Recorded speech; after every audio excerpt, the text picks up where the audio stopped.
Hello students, welcome to 1 plus 1 channel. இன்னைக்கு நம்ம வீடியோல 7th standard chapter 2 measurementsல exercise 2.4ல உள்ள 13, 14, 15 sumsலாம் பார்ப்போம். அதாவது challenge problems.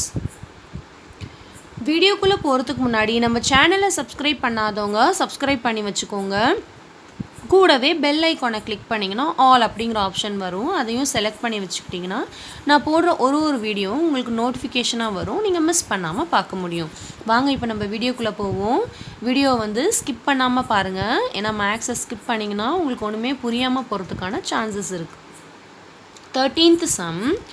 Find the height of the parallelogram whose base is 4 times the height and whose area is 576 square centimeter அப்படின்னு கொடுத்துருக்காங்க. So again read பண்ணுவோம். என்னெல்லாம் கொடுத்துருக்காங்கன்னு ஷார்ட்டாக எழுதிக்குவோம். First find the height. So என்ன கேட்டிருக்காங்க? ஹைட் கண்டுபிடிக்க சொல்லியிருக்காங்க. h = question mark of the parallelogram whose base is. அப்போ பேஸை பற்றி பேசுகிறாங்க. ஸோ b = நம்ம போட்டுக்குவோமா? 4 times the height அப்படின்னா என்னது?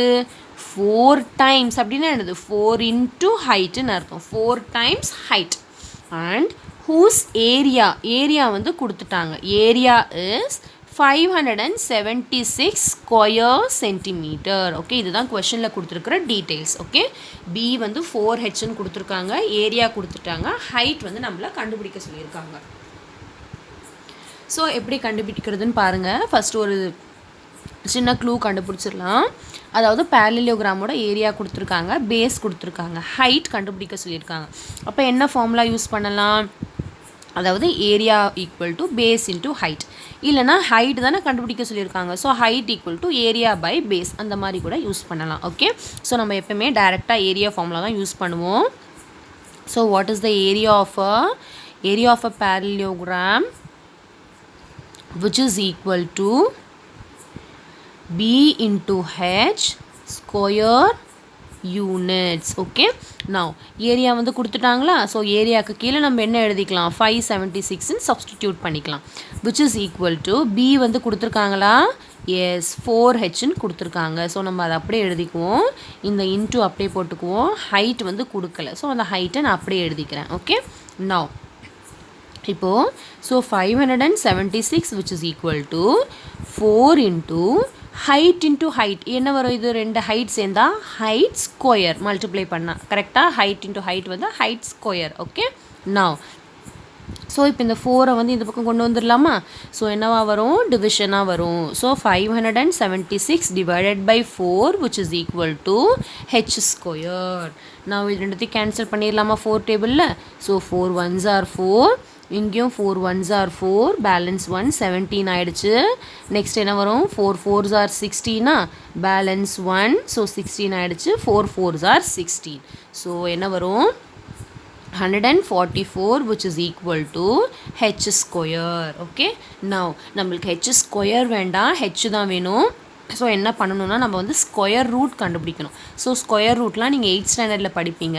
நம்ம very simple LCM find out பண்ணிடலாம். 144க்கு எல்சிஎம். ஸோ எல்சிஎம் எப்படி கண்டுபிடிக்கணும்னு தெரியும் இல்லையா? 2 டேபிளாக பண்ணணும். அதாவது ப்ரைம் நம்பர்ஸில். So first smallest prime number 2. So கண்டிப்பாக இது 2 டேபிளில் டிவிசிபிள் ஆகும். So 7 2s are 14, 2 2s are 4. Again இது 2 டேபிள் ஆகும். ஸோ 2லேயே போட்டுக்கலாம். 3 2s are 6, பேலன்ஸ் 1, ஸோ 12 ஆகிடுச்சு. 2 6 are 12. Again இது 2 table. So 2 1s are 2, balance 1, 2 8s are 16. Again இது 2 table. So 2 9s are 18. So இது 2 table again வராது. So next prime numberக்கு போனோம். Next prime number 3. So 3 3s are 9. So இது 3 table வரும் 1. So இப்போ என்ன பண்ணணும்? நம்ம ஸ்கொயருங்கிறதுனால ரெண்டாக பேர் பண்ணிக்கணும். சேம் நம்பர்ஸை தான் பேர் பண்ணணும். ஓகே, இது ரெண்டும் சேம் நம்பர், ஸோ ஒரு பேர். இது ரெண்டும் சேம் நம்பர், ஸோ ஒரு பேர். இது ரெண்டும் சேம் நம்பர், ஸோ ஒரு பேர். ஸோ என்ன வந்திருக்கு நம்மளுக்கு? ஸோ ரெண்டு ஒரு பேருக்கு பதிலாக ஒரே ஒரு நம்பர் மட்டும் போட்டுக்கலாம். 2 into 2 into 3 which is equal to, இல்லை நம்ம என்ன பண்ணிக்கலாம்? இதை ஹோல் ஸ்கொயர்னு போட்டுக்கலாம். ஏன்னா ரெண்டு தடவை எழுதியிருக்கோம் இல்லையா? H square. ஸோ இந்த ஸ்கொயரும் கேன்சல் ஆகிடுச்சு. ஸோ ஹெச் = என்னது? 2 2s are 4, 4 3s are 12. என்ன யூனிட் கொடுத்துருக்காங்க?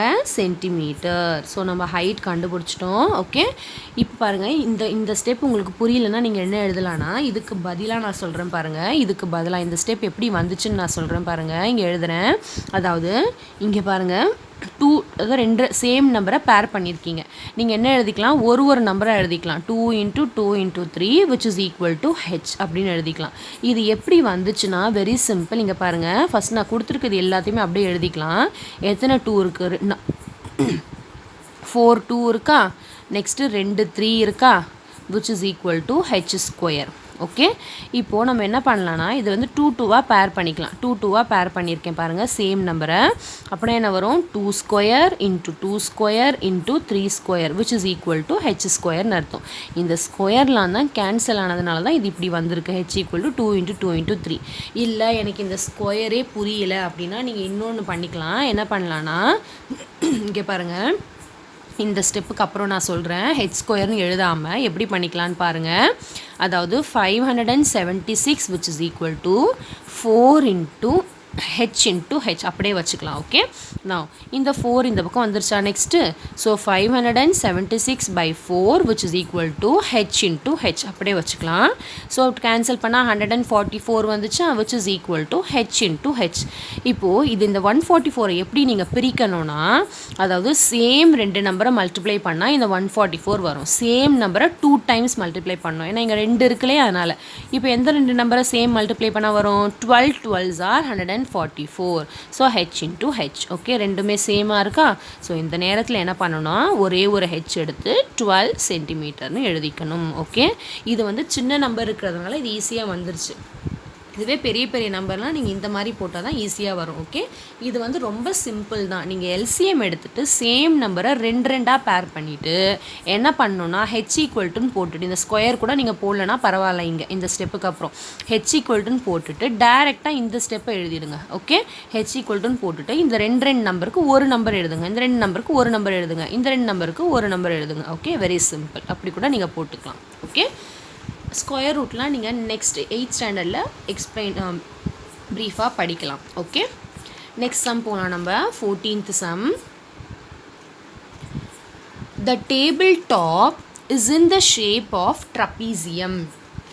அதாவது ஒரு டேபிள் டாப் வந்து ட்ரப்பீசியம் ஷேப்பில் இருக்குது அப்படின்னு சொல்லியிருக்காங்க. With measurements given in the figure. So ஒரு டயக்ராம் கொடுத்துருக்காங்க பாருங்கள், ட்ரப்பீசியம் ஷேப்பில் இருக்குது. இங்கே பாருங்கள், ட்ரப்பீசியம் மாதிரி கொடுத்துருக்காங்க பார்த்தீங்களா? இங்கே பாருங்கள், 2 பேரலல் சைட் கொடுத்துருக்காங்க. இது வந்து ஹைட் கொடுத்துருக்காங்க கரெக்டாக. அண்ட் ஓகே, ஸோ ட்ரப்பீசியமோட ஃபார்முலா என்னன்னு தெரியும்? ½ × height × a + b. அதான் கொடுத்துருக்காங்க பாருங்கள். 2 பேரலல் சைடு ஏபி கொடுத்துட்டாங்க, ஹைட்டும் கொடுத்துட்டாங்க. ஓகே, நான் இப்போ நம்ம என்ன கண்டுபிடிக்கிறாங்கன்னா, find the cost of the glass used to cover the table at the rate of ₹6 per 10 square சென்டிமீட்டர்னு கொடுத்துருக்காங்க. அதாவது நம்மள என்ன கண்டுபிடிக்க சொல்கிறாங்கன்னா, காஸ்ட், இந்த டேபிளை வந்து கவர் பண்ண ஒரு கிளாஸ் யூஸ் பண்ணுறாங்க. அதுக்கு வந்து எவ்வளோ காஸ்ட், இந்த டேபிள் ஃபுல்லாக கவர் பண்ணுறதுக்கு எவ்வளோ காஸ்ட் தேவைப்படுது அப்படின்னு கேட்குறாங்க. அதாவது காஸ்ட் வந்து எவ்வளோ கொடுத்துருக்காங்கன்னா, ₹6 per 10 ஸ்கொயர் சென்டிமீட்டர். அதாவது ₹6 ஒரு 10 ஸ்கொயர் சென்டிமீட்டருக்கும் ₹6 தேவைப்படுது. ₹6 ஆயிருக்குன்னு சொல்லியிருக்காங்க. அப்போது ஃபஸ்ட்டு இந்த டேபிளோட மொத்தம் எவ்வளோ ஸ்கொயர் சென்டிமீட்டர்னு நம்ம கண்டுபிடிக்கணும் கரெக்டாக. அதுக்கு ஃபஸ்ட்டு நம்ம ஏரியா ஆஃப் த ட்ரப்பீசியம் கண்டுபிடிக்கணும், ஏரியா ஆஃப் திஸ் டேபிள். அப்புறம் தான் வர ஆன்சரோட இதை மல்டிப்ளை பண்ணணும் கரெக்டாக. அதாவது இதை டைரெக்டாகவும் மல்டிப்ளை பண்ண முடியாது. ஏன்னா வந்து ₹6 வந்து ஒரு ஸ்கொயர் சென்டிமீட்டருக்கு ₹6 இருந்துச்சுன்னா டேரெக்டாக நம்ம வர ஸ்கொயர் சென்டிமீட்டரோட மல்டிப்ளை பண்ணிடலாம். ஆனால் இங்கே வந்து 10 ஸ்கொயர் சென்டிமீட்டருக்கு ₹6 கொடுத்துருக்காங்க. அப்போது ஃபஸ்ட்டு ஒரு ஸ்கொயர் சென்டிமீட்டருக்கு எவ்வளோ ருபீஸ் ஆகுதுன்னு கண்டுபிடிச்சிட்டு அப்புறமா தான் மல்டிப்ளை பண்ண முடியும் கரெக்டாக. ஏன்னா 1 to manyனா மல்டிப்ளை பண்ணணும். பட் இங்கே வந்து என்ன கொடுத்துருக்காங்க, 10 ஸ்கொயர் சென்டிமீட்டருக்கு தான் ₹6. இது வந்து ஒரு ஸ்கொயர் சென்டிமீட்டருக்கு எவ்வளோ அப்படின்னு கண்டுபிடிக்கணும். என்ன பண்ணுவோம், வெரி சிம்பிள், இந்த 6ஐ 10ஆல் டிவைட் பண்ணிவிடுவோம். ஓகே, நம்ம போடுவோம் பாருங்கள். இங்கே ஸோ ஃபஸ்ட்டு நம்ம ஏரியா கண்டுபிடிக்க போகிறோம். ஸோ அதுக்கு பதிலாக என்னெல்லாம் கொடுத்துருக்காங்கன்னு எழுதிடலாம். 2 parallel சைட் கொடுத்துருக்காங்க. ஸோ ஏ அண்ட் பின்னு எடுத்துக்கலாம். 200 சென்டிமீட்டர் அண்ட் பி வந்து 150 சென்டிமீட்டர். நெக்ஸ்ட் வந்து என்ன கொடுத்துருக்காங்க, ஹைட் வந்து 50 சென்டிமீட்டர்னு கொடுத்துருக்காங்க ஹைட். ஓகே, இப்போ நம்ம என்ன கண்டுபிடிக்க போகிறோம், first area of trapezium. Okay, area of trapezium, அதாவது இந்த area of a table. Okay, table first கண்டுபிடிக்க போகிறோம். So what is the formula, 1/2 into height into A plus B square units. Okay, now so which is equal to 1/2 into height எவ்வளோ 50 அப்படியே நான் எழுதுறேன் into a plus b, அப்போது 200 plus 150. Okay, so which is equal to, just நீங்கள் இது ரெண்டையும் cancel பண்ணிடலாம், ஏன்னா இது ரெண்டும் சேம் டேபிளில் தான் கேன்சல் ஆகுது, 25. ஓகே, இல்லைனா இது ரெண்டுத்தையும் ஆட் பண்ணிவிட்டு அப்புறமா கூட நீங்கள் கேன்சல் பண்ணலாம். ஸோ 25 into, ஸோ 200 plus 150 என்ன வரும், 350. ஓகே, இப்போ இது ரெண்டுத்தையும் மல்டிப்ளை பண்ணுங்கள். ஸோ 25 into 350 என்ன வரும், இங்கே மல்டிப்ளை பண்ணலாம் பாருங்கள். 350 into 25, ஸோ 0 லாஸ்ட்டாக போட்டுக்கலாம். 5 5s are 25, balance 2, 5 3s are 15, 15 plus 2 17, next 2 5s are 10, 0 balance 1, 2 3s are 6, 6 plus 1 7, so 5 7 8. So இந்த 0 இப்போ நான் போட்டுக்கிறேன். ஓகே, இப்போ என்ன வரும், 8750 ஸ்கொயர் சென்டிமீட்டர். கரெக்டாக இப்போ வந்து ஏரியா ஆஃப் த டேபிள் கண்டுபிடிச்சாச்சு. இப்போ நம்ம வந்து எவ்வளோ காஸ்ட் இதுக்கு தேவைப்படுதுன்னு நம்ம வந்து கண்டுபிடிக்க போகிறோம். ஓகே, அதாவது என்ன கொடுத்துருக்காங்க, cost of the glass, cost of the glass used to cover the table எவ்வளோ கொடுத்துருக்காங்க, cover the table for 10 square centimeterக்கு கொடுத்துருக்காங்க. எவ்வளோ கொடுத்துருக்காங்க, காஸ்ட் ₹6ன்னு கொடுத்துருக்காங்க 10 square centimeterக்கு. இதுவே நம்ம எவ்வளோ என்ன கண்டுபிடிக்க போகிறோன்னா, cost of the glass used to cover the table for இந்த 8750 ஸ்கொயர் சென்டிமீட்டருக்கு எவ்வளோ காஸ்ட் ஆகுதுன்னு நம்ம இப்போ கண்டுபிடிக்க போகிறோம். இப்போ வந்து இதுவே 1 ஸ்கொயர் சென்டிமீட்டருக்கு ₹6 கொடுத்துருந்தாங்கன்னா இதோட இதை மல்டிப்ளை பண்ணிடுவோம்.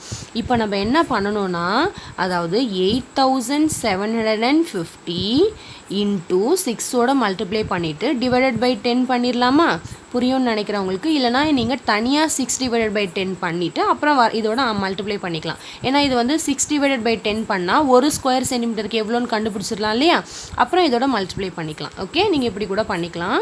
So what is the answer, இந்த 0 கேன்சல் பண்ணிடலாமா. So 875 into 6. So what is the answer, 6 5s are 30, 0 balance 3, 6 7s are 42, 42 plus 3 will be 45, balance 4, next 6 8s are 48, 48 plus 4 will be 52. So what is the answer, answer is rupeesல போடணும், ஏன்னா cost இல்லையா. So ₹5250.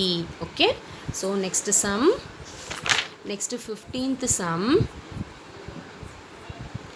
Arivu has a land ABCD with the measurements given in the figure. Okay, so ஒரு land கொடுத்துருக்காங்க, ABCDன்னு ஒரு land கொடுத்துருக்காங்க. என்ன ஷேப்பில் இருக்குன்னு பாருங்கள். என்ன ஷேப் இது, கண்டிப்பாக இது ரெக்டாங்கிளாக தான் இருக்குது. Okay, now if a portion ABED is used for cultivation, அதாவது ABED இது வந்து கல்டிவேஷனுக்கு யூஸ் பண்ணியிருக்காங்க அப்படின்னு சொல்கிறாங்க. ஓகே, கல்டிவேஷன் தான் நான் க்ரீனில் பண்ணியிருக்கேன். Okay, where E is the midpoint of DC. அப்படின்னா என்னது, ஈங்கிறது மிட் பாயிண்ட் ஆஃப் DC அப்படின்னா என்னது, அதாவது ஈங்கிற பாயிண்ட் வந்து டிசியை வந்து பாதியாக பிரிச்சிருக்கு அப்படின்னு அர்த்தம். ஓகே, புரியும்னு நினைக்கிறவங்களுக்கு. now find the cultivated area. இந்த கல்டிவேட்டடான ஏரியா மட்டும் நம்ம கண்டுபிடிக்க சொல்கிறாங்க. ஓகே, இதோட ஏரியா மட்டும் நம்ம கண்டுபிடிக்கணும். ஓகே, உங்களுக்கு புரியும்னு நினைக்கிறேன்.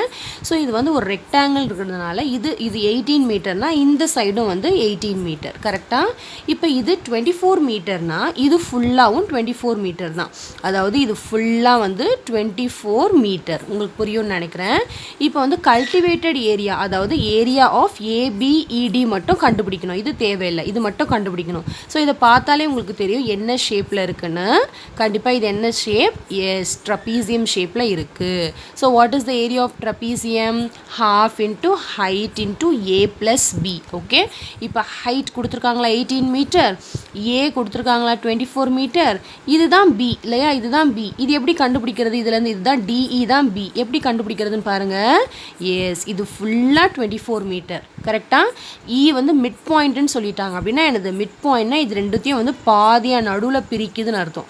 அப்போ 24ல் பாதி தானே இது. அப்போ இது எவ்வளோ வரும்? இது 12 மீட்டர், இதுவும் வந்து 12 மீட்டர். ஓகே, உங்களுக்கு புரியும்னு நினைக்கிறேன். இப்போ என்னெல்லாம் கொடுத்துருக்காங்கன்னு பாருங்கள். ஸோ கல்டிவேட்டட் ஏரியா வந்து எனது ABED is a trapezium. First நீங்கள் அதை ஐடென்டிஃபை பண்ணியிருக்கீங்க இல்லையா? ஸோ அதை ஃபஸ்ட்டு நீங்கள் எழுதிடணும். ஓகே, ஸோ இதில் வந்து என்ன கொடுத்துருக்காங்க? ஏ வந்து 12 மீட்டர்னு எடுத்துக்கலாம், பி வந்து 24 மீட்டர்னு எடுத்துருக்கலாம், நெக்ஸ்ட்டு ஹைட் வந்து 18 மீட்டர்னு கொடுத்துருக்காங்க. ஸோ நம்ம என்ன கண்டுபிடிக்க போகிறோம்? Area of a trapezium. Okay, area of a trapezium, அதாவது area of cultivated area. Okay, cultivated ABED. Okay, இதுதான் நம்ம கண்டுபிடிக்க போகிறோம். What is the area formula? 1/2 into height into A plus B square units. Okay, now இப்போ டைரெக்டாக just அப்படியே நம்ம substitute பண்ண போகிறோம். Okay, now so 1/2 into what is height? 18 into a plus b, so 12 plus 24. Okay, so இங்கே இது cancel பண்ணிடலாமா? 2 1s are 2, 2 9s are 18. Okay, now so 9 into 12 plus 24 என்ன வரும்? 36. ஓகே, now 36 into 9 மல்டிப்ளை பண்ணலாமா? 36 into 9, 9 6 are 54, 4 balance 5, 9 3s are 27, 27 plus 5 will be 32. So what is the answer? 324 units போடணும் இல்லையா? So square units. கொஷனில் வந்து மீட்டர்னு கொடுத்துருக்கிறதுனால நானும் மீட்டர்னு use பண்ணுறேன். So நம்ம area of cultivated find பண்ணியாச்சு. கல்டிவேட்டட் ஏரியா எவ்வளோ? 324 ஸ்கொயர் மீட்டர். ஓகே, ஸோ இந்த சம்ஸ்லாம் உங்களுக்கு புரியும்னு நினைக்கிறேன். வீடியோ பிடிச்சவங்க லைக் பண்ணுங்கள், ஃப்ரெண்ட்ஸ்க்கு ஷேர் பண்ணுங்கள். மறக்காமல் நம்ம சேனலை சப்ஸ்கிரைப் பண்ணாதவங்க சப்ஸ்கிரைப் பண்ணி வச்சுக்கோங்க. பாய் ஸ்டூடெண்ட்ஸ்.